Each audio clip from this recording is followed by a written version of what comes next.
What is up, my basic birches? Today I'm showing you 5 projects you can make this October. These are fun, easy builds to get you in the Halloween spirit. First project is a cutting board, or a charcuterie board. I'm resawing some maple on the table saw and then gluing it up. I'm making a board about 14 inches long, 10 inches wide, and just under an inch thick. Once the glue is dry, I run it through the planer to clean it up and then sanded it up to 400 grit. I then use my laser to engrave a cute little face on it and then cut it out on the bandsaw.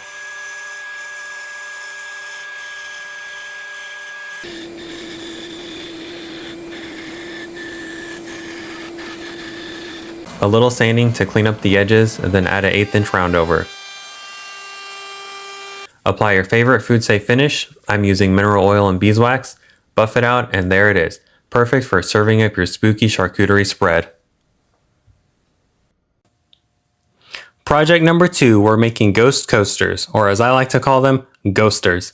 Starting out with some 3/8 inch maple, engraving a face and an outline. If you don't have a laser, you can print out a picture of a ghost, stick it on the wood with some adhesive, and then cut it out. If you're going to make a lot of these, it might be worth it to make a template with some plywood or MDF, then use a flush trim bit with a router. Once they're all made, apply a finish. I'm using lacquer, and they'll be ready to serve all your spirit-filled drinks. Project number 3, you've probably seen these before. We're making wooden jack-o'-lanterns. You can make one with a single fence picket. We're going to cut 7 pieces at 7 inches long. Start out by gluing 2 pieces together. This will make the top. 2 of the pieces will become the sides, and the last 3 pieces will get glued together and then cut in half to make a face and a back. I'm making 2 lanterns, so I have 2 faces. I just googled jack-o'-lantern faces and picked some that I liked. Take that leftover piece and rip it in half. To make the stem, just cut it out whatever angle you think looks good. I cut mine at 20 degrees. Now to cut the faces out, I'll be using a scroll saw, so I'm drilling out some pilot holes. If you don't have a scroll saw, you could use a jigsaw. These fresh cut edges don't really match the rest of the wood, so I'm sanding them so it looks more consistent. I think it looks a lot better this way. I'm using a Varathane Early American stain if that helps anybody. Assembly is pretty straightforward, just using glue and brad nails. I eyeballed the top to get it close to center and shot more brad nails.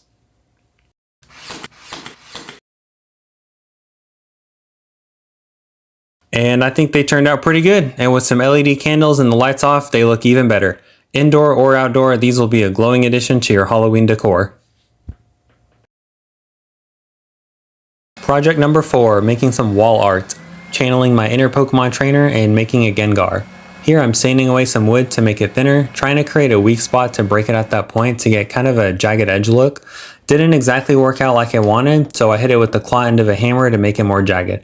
Still not really the look I was going for. I'm on the fence about it. What do y'all think? Leave it or cut it off?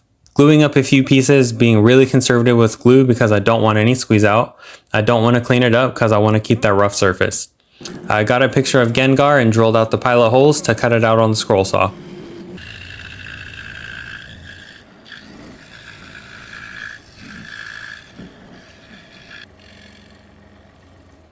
Here's a trick you've probably seen before. Instead of doing some crazy math to calculate how much epoxy you'll need for odd shapes, just fill them up with rice, and however much rice that takes is how much epoxy you'll need to mix.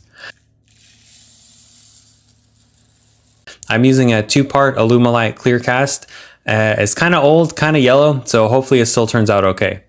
I'm adding some glow-in-the-dark purple pigment. No idea how much I need, just throwing some in there and mixing it up real good.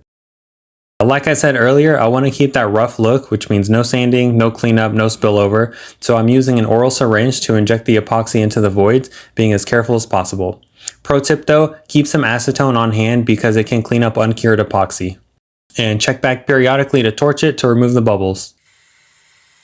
Finishing it up with polyacrylic and putting some picture frame wire on the back to hang it. I think it looks pretty sweet and even better with the lights off. It glows more of a blue than a purple, but still looks really good. Definitely something to haunt your walls year round. And lastly, project number 5 is a countdown to Halloween. Go check out my last video to see how to make it. Thanks for watching, and remember, don't be basic.